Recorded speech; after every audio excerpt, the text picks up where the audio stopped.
ഇന്ന് മാർച്ച് 22, 2025. സൗഹൃദമാണ് നിങ്ങളുടെ ഏറ്റവും വലിയ ദൗർബല്യമെങ്കിൽ നിങ്ങളാണ് ലോകത്തിലെ ഏറ്റവും വലിയ ശക്തി.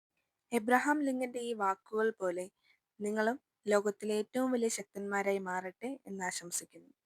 ഇനി ഇന്നത്തെ പ്രാധാന്യം. മാർച്ച് 22 ലോക ജലദിനം. മാർച്ച് 22-ന് ആഗോളതലത്തിൽ ശുദ്ധജലത്തിന്റെ പ്രാധാന്യത്തെക്കുറിച്ച് ശ്രദ്ധയാകർഷിക്കുവാനായി ആചരിക്കുന്നു.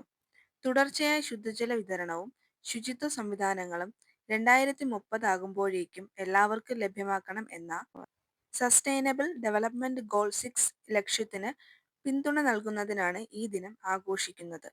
2025-ലെ ലോക ജലദിനം ഗ്ലേഷ്യർ അഥവാ ഹിമാനികളുടെ സംരക്ഷണത്തെ മുൻനിർത്തി കൊണ്ടുവരുന്നു. യുനെസ്കോയും ലോക കാലാവസ്ഥാ സംഘടനയും ഈ ആഘോഷത്തിന് നേതൃത്വം നൽകുന്ന UN ഏജൻസികളാണ്. ഗ്ലേഷ്യറുകൾ പ്രകൃതിദത്ത ശുദ്ധജല സംഭരണികളാണ്.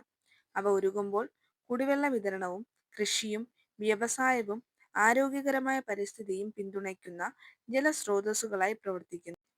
കൂടാതെ കാലാവസ്ഥാ നിയന്ത്രണവും പ്രകൃതിക്ഷോഭങ്ങളിൽ നിന്ന് സംരക്ഷണവും ഗ്ലേഷ്യറുകൾ നൽകുന്ന പ്രധാന ഗുണങ്ങളാണ്.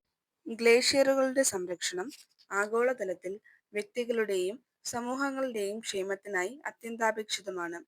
സ്ഥിരതയുള്ള ഗ്ലേഷ്യർ മാനേജ്മെന്റും നിരീക്ഷണവും നടപ്പിലാക്കുന്നതിലൂടെ ഭൂമിയിലെ ഏകദേശം 70% ശുദ്ധജലം ഉൾക്കൊള്ളുന്ന ഈ ഹിമമണ്ഡലങ്ങളെ മനുഷ്യർക്ക് സംരക്ഷിക്കാൻ കഴിയും.